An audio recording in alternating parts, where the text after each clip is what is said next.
안녕하세요. 백세시대 백세코인 방송을 시작하겠습니다. 비트코인 브리핑 시간인데요. 그에 앞서서 금요일 미국 증시가 어떻게 마감했는지 잠깐 살펴보도록 하겠습니다. 뉴욕 증시 3대 지수는 모두 하락 마감을 했는데요. FOMC 앞두고 경계감이 있는 상황이고요. 그리고 선물 옵션 만기일 내마녀의 날이었습니다. 주가 지수 선물 옵션, 개별 주식 선물 옵션 이렇게 내마녀가 날뛰는 날에 3대 지수가 다 하락을 했는데요. 다우 지수는 300포인트 가까이 하락을 하고 마감을 했고요. S&P 500 지수는 1.22% 하락을 했고 나스닥 지수는 1.56% 내리면서 마감을 했습니다. FOMC를 앞둔 경계감이 있다라는 것, 그리고 기술주 ARM이 상장을 했는데 ARM이 또 급락을 했고요. 필라델피아 반도체 지수 3% 가까이 내렸고요. 소비자 심리 지수는 하락을 했습니다. 시장 전망치도 대폭 하락을 했고요. 그리고 미시간대 장기 인플레이션 기대치는 연준이 주시하는 지표인데 금리 동결 전망에 힘을 실어주는 결과가 나왔습니다. 그러니까 장기 기대 인플레이션이 하락을 했기 때문에 금리 동결 가능성이 높아진 상황이다. 이렇게 보시면 되겠고요. 그래서 미국 증시는 기술주 중심으로 하락을 했다라는 것을 참고하시면 되겠고요. 기대 인플레이션이 하락했다는 것은 금리 동결 가능성을 더 올렸다라고 보시면 되겠습니다. 자, 미국 지수 3대 지수 하락한 것은 참고를 하시면 좋을 것 같습니다. 우리가 다 알다시피 FTX 4.5조 시장에 나온다는 거. 그러나 이 내용이 나온 이후에 코인 시장은 상승을 했습니다. 그것을 우리가 다시금 체크해야 될 것인데요. FTX 측 앤드류 디트레이히 변호사가 서두르지 않을 것이라고 했습니다. 그러니까 매각을 서두르지 않겠다라는 것이죠.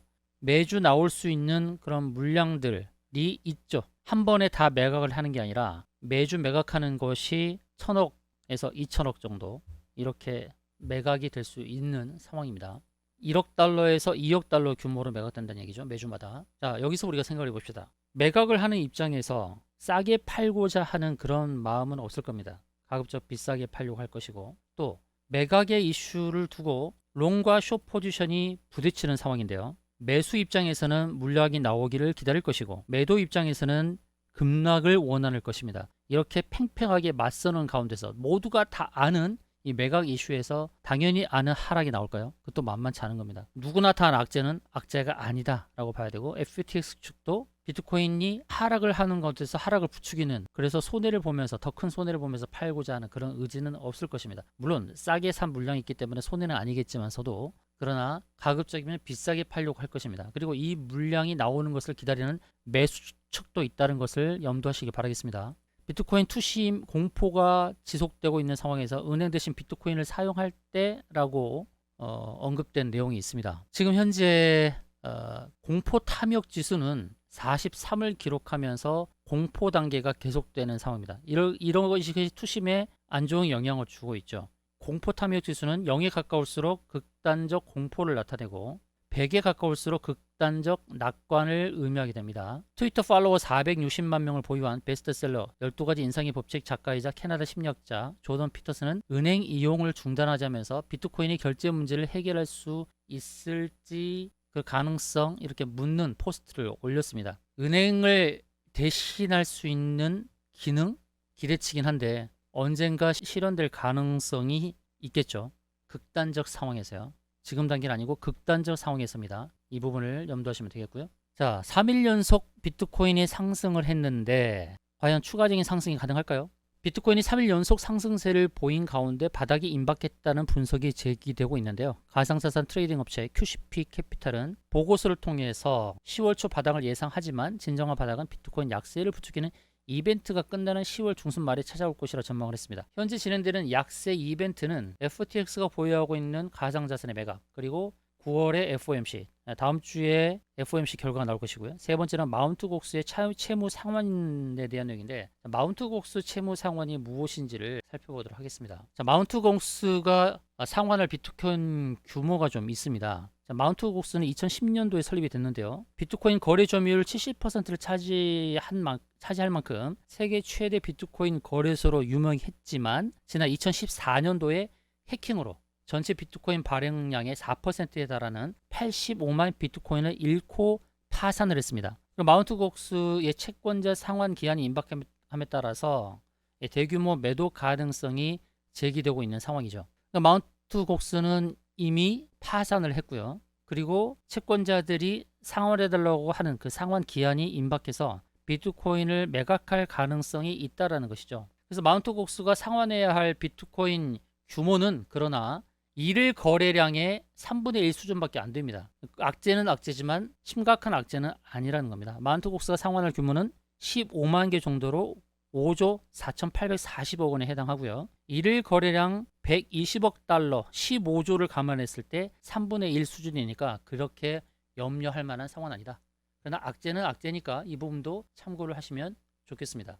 미국 물가가 반등을 했음에도 불구하고 비트코인이 상승한 이유는 무엇일까? 자, 미국 물가가 반등한 상황에서 주가 지수도 상승을 했고 비트코인도 같이 상승을 했습니다. 가장 큰 이유는 인플레이션 완화가 장기적인 추세, 곧 길게 봤을 때 인플레이션은 완화가 될 것이라는 바로 그 기대감 때문입니다. 8월달 CPI, PPI, 소비자 물가지수와 생산자 물가지수는 기대치보다 높게 나타났는데 그러나 근원 CPI는 예상치보다 낮게 나타났습니다. 식품료와 에너지를 제외한 근원 CPI는 낮게 나타났다는 거예요. 바로 그 부분 때문에 길게 보면 인플레이션이 완화가 될 것이다. 그리고 9월달 금리 동결 가능성이 그래서 97%될 것이라는 전망 하에 미국 주가지수 올랐고 비트코인도 동시 상승했습니다. 다만 지난 밤에는 미국 주가가 하락을 했죠. 주가지수가 하락을 했습니다. 그러나 비트코인은 견조한 움직임을 보여줬어요. 그 부분을 또 체크를 해야 되겠습니다. 그래서 FOMC가 19에서 20일 날 다음 주로 예정이 되어 있는데요. 금리 동결 가능성이 굉장히 높은 상황이니까 그 부분을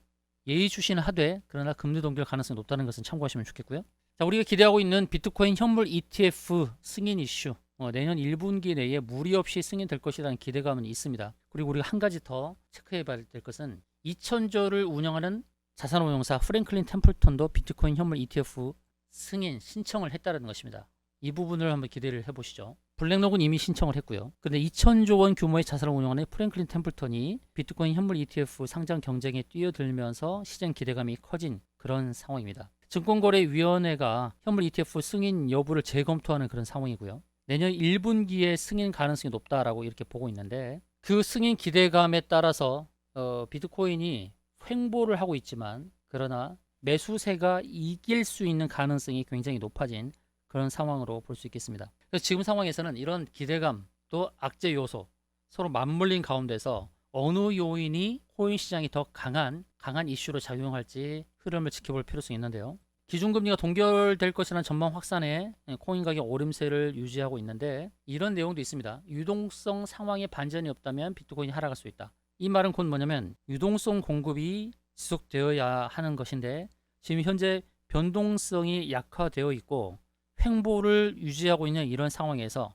추가적인 불쏘시개 자금 유입이 되어야 된다는 그런 의미로 봐야 되겠죠. 비트코인 더미넌스 차트 강세 모멘텀이 시사되고 있는데요. 이 비트코인 더미넌스는 뭐냐면 코인 시장에서의 비트코인이 차지하는 비중입니다. 비트코인이 전체 시장에서 차지하는 비중을 도미넌스라고 그러는데 비트코인 도미넌스가 하락한다는 것은 암호화폐 시장에서 알트코인 비중이 커지는 것을 의미하죠. 비트코인 도미넌스의 상승은 알트코인보다 비트코인이 더 좋은 성적을 거두는 상황을 의미합니다. 자, 비트코인 더미넌스는 현재 49%거든요. 6월 말에 50%를 넘었다 다시 50% 아래로 후퇴했습니다. 전체 차지하는 장악력을 봤을 때 절반입니다. 비트코인의 장악력이 더 커질수록 비트코인의 상승세는 더 강해질 것은 당연한 겁니다. 이 더미넌스의 영향에 따라서 비트코인의 장악력 그리고 알트코인의 장악력이 어느 정도 되는지 테스트할 수 있겠죠. 나스닥 기술주와 비트코인의 상관관계가 높아졌다고 하는데요. 상관관계, 그러니까 같이 움직이는 방향성이죠. 상관계가 0.4 수준이라고 하는데 지난 6, 7월에는 상관계수는 마이너스 0.1 정도였습니다. 그러니까 6, 7월달에는 기술주인 나스닥과의 연관성이 적었는데요. 최근에 그 연관성이 높아지고 있다는 것이죠. 나스닥 기술주가 오르면 비트코인도 오르고 나스닥 지수가 떨어지면 비트코인 가격도 같이 내리는 그런 패턴이 되돌아오고 있다는 분석이라는 것입니다. 이것은 호재도 악재도 아닙니다. 나스닥 기술주가 오르면 비트코인이 같이 오르는 현상이 한때 있었지만 이 부분에 대해서는 크게 신경 쓸 필요가 없다고 봅니다. 왜 그러냐면 현재 기술주는 하방 압력을 계속 받고 있는 상황이에요. 차라리 나스닥 기술주와의 그 연관성을 벗으라는 것이 훨씬 낫다는 것이 제 개인적인 판단입니다. 비트코인 2024년 반감기 전에 6만 9천 달러 도달할 가능성에 대해서 언급이 되고 있는데요. 내년 봄 예정된 반감기 이후 4월 달이죠. 비트코인이 사상 최고치를 경신할 것이라는 전망이 이어지고 있는데 반감기 이전에 새로운 사상 최고치 도달 가능할 것이라는 전망이 나온 겁니다. 소셜미디어 논평가로 활동하는 비트퀀트가 올린 새 포스팅에서 비트코인의 반감기 이전 목표가를 6만 9천 달러 이상으로 예상한 겁니다. 거의 7만 달러 부근이 된다는 것이죠. 비트코인이 저점을 높여가고 있고 고점을 높여가고 있는 이런 상황 하에서 6만 9천 달러가 반감기 이전에 올 것으로 기대를 하는 겁니다. 대략 한 7만 달러 정도 되는데요. 과연 그것이 가능한지 차트를 보면서 설명을 드리도록 하겠습니다. 비트코인 2015년대 패턴이 반복되고 있는데 70% 상승 가능성이 높다라는 기사도 나왔습니다. 비트코인 현재 박스권을 형성하고 있는데 이는 2015년에 목격했던 가격 움직임과 매우 유사하다는 것이죠. 현재 지지선 역할을 하고 있는 200주 이동평균을 주시하고 있다. 이제 조정이 끝나고 박스권 고점에 재시험에 성공하면 70% 이상 오를 것으로 예상을 한다는 전망입니다. 200주 이동평균을 다시 시험할 가능성은 상대적으로 희박하다. 그래서 몇 가지 중요한 수준 이상을 유지한다면 상승 모멘텀을 계속 유지할 것이라는 그런 내용인데요. 사실 200주 이동평균선은 굉장히 낮은 자리에 있습니다. 거기까지 테스트하기는 사실 기술적으로 쉽지 않습니다. 현재 비트코인은 60주선과 120주선 사이에 있거든요. 차트를 보겠습니다. 비트코인의 주봉입니다. 조금 전 기사에서 언급한 200주선은 바로 최하단, 바로 이 자리에 있습니다. 이 자리에 있는데 이 자리까지 하락을 할지는 좀 더 지켜봐야 되겠습니다. 현재 원화로는 3,600만원 아래인 3,590만원 정도를 형성을 하고요. 그 다음에 현재 비트코인의 그 달러 가격은 26,500달러 선으로 지금 형성되고 있습니다. 지금 차트 상에서 보게 되면 현재 60주선과 120주선 사이에 있습니다. 200주선은 훨씬 더 아래에 있고요. 60주선이 우상향하고 있다는 것은 제가 계속 말씀을 드렸습니다. 23,000달러 전후한 자리고요. 그래서 박스권을 돌파하는 것, 위로 돌파하느냐 아래로 하향하느냐 이제 바로 그 기로에 있지만 제가 누누이 말씀드립니다만 이 박스권 하단은 적극적으로 매수를 하는 게 좋겠다 말씀을 드리고요. 60주선이 우상향하고 있다는 거고 위에서 내려오는 120주선은 하향을 하고 있습니다. 그래서 위쪽으로 갈 때는 위쪽을 테스트할 때는 매도 압력을 받을 수 있는 것입니다. 그래서 위 단계 매도 압력을 받을 수 있는 곳은 31,900달러 정도, 31,900달러, 31,900달러, 32,000달러 그 사이가 될 것입니다. 상승 가능성이 굉장히 높은 지금 차트의 흐름을 보이고 있는데 혹시라도 하락을 한다도 염려하지 마시고 23,000달러 오면 적극적으로 매수하실 것을 안내드립니다. 트레이딩 뷰에서 좀 더 디테일하게 살펴보도록 하죠. 보조지표를 보면서 말씀을 드리도록 하겠는데요. 제가 RCI, CCI 자주 말씀드렸어요. RCI, CCI에서 가리키는 흐름을 보겠습니다. 현재 RCI가 일봉 상황에서 다 이렇게 우상향하고 있죠. 92632 RCI 지표에서 설정을 92632로 설정을 했습니다. 이것은 트레이딩 뷰에서 디폴트로 제공하는 값인데 9는 단기선이요, 26 중기, 32 장기 이렇게 중기 장기로 보면 되겠는데요. 현재 단기선이 올라왔고 중기선들이 지금 계속 올라오고 있는 상황인데 과거의 패턴을 보시게 되면 이렇게 세 개의 선이 거의 일치하는 그때가 고점이었습니다. 세 개의 선이 일치하는 자리가 다 고점선이었죠. 고점이었고 거기서부터 하락을 하게 됩니다. 아직 세 개의 선이 일치하는 자리까지 오지 않았죠. 세 개의 선이 일치하는 자리까지 올 때 그때가 고점으로 형성되는 자리라는 것입니다. 그래서 아직 그 자리에 오지 않았다. 단기적으로 추세 상승할 가능성이 높은 그런 흐름이다라고 보면 좋겠고 주봉을 보겠습니다. 주봉을 보게 되면은 RCI가 위에서 머무를 때 단기선도 올라왔을 때 세 개의 선이 거의 다가왔을 때 거기서부터 이제 하락이 나타났죠. 근데 주봉에서는 단기선은 아래에 있고 중장기선들은 위에 있습니다. 그래서 여기서 턴을 하고 이 중장기선이 여기서 이렇게 턴을 하고 돌아갈 때 단기선이 따라오겠죠. 그리고 CCI는 주봉에서 봤을 때 바닥입니다. 이 바닥을 형성하고 있습니다. 침체에서 이제 상승으로 전개되는 이런 가운데 있습니다. 그래서 기술적으로 봤을 때도 하락보다는 상승 가능성이 높다는 것. 그리고 하락을 할 때 23,000달러 정도 온다 그러면 적극적으로 매수할 시점으로 본다는 것입니다. 비트코인 다미넌스가 50% 정도에 있는 상황인데요. 다미넌스가 강할수록 비트코인은 다른 알트코인과 상관없이 더 치고 갈 수 있는 흐름이 주어질 것이니까요. 비트코인 흐름 예의주시하면서 제가 안내드린 기술적 내용들을 참고하시면 좋을 것 같습니다. 혼자서 헤쳐나가기는 어려운 이 코인 시장입니다. 여러분들에게 도움을 드리기 위해서 차트 분석방을 만들었습니다.